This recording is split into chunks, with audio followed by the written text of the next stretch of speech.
You're killing me tonight. Well, if you look back to the 2013 shutdown, when Ted Cruz famously shut down the government because Democrats wouldn't repeal their signature legislative achievement, which was Obamacare at the time, and you compare it to sort of right now what Democrats are doing, it really is the same tactic, right? It's the minority party exerting the only leverage they have over any situation in Washington when you don't control any lever of power. And what's interesting right now is that Democrats were the ones who have historically railed against this tactic about flirting with a shutdown, forcing a shutdown.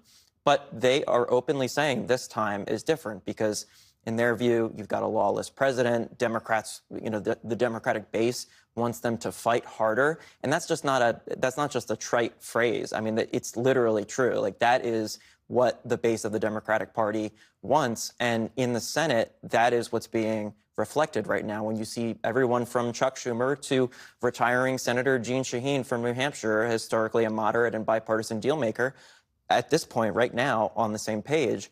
The question is, does that shift? Does that eventually, as the sort of negative effects of a shutdown start to compound themselves a little bit here over the next couple of weeks, do those moderate or retiring Democratic senators start to break? You just spoke to John Thune about this. What are you getting from him on that question? Well, he feels very comfortable with the position he's in right now because his whole view is that on this issue of the Obamacare subsidies, which, again, for the viewers, it's these enhanced tax credits for healthcare premiums that were enacted during COVID.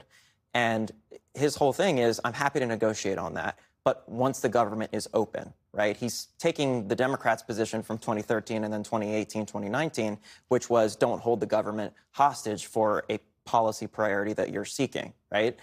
And Democrats simply don't trust John Thune, Speaker Johnson, or, frankly, the President of the United States to actually want to negotiate in good faith on extending those subsidies, which will lapse at the end of the year. But Americans will very soon, within the next couple of weeks here, start getting those letters saying either they're going to lose their coverage or their premiums are going to rise.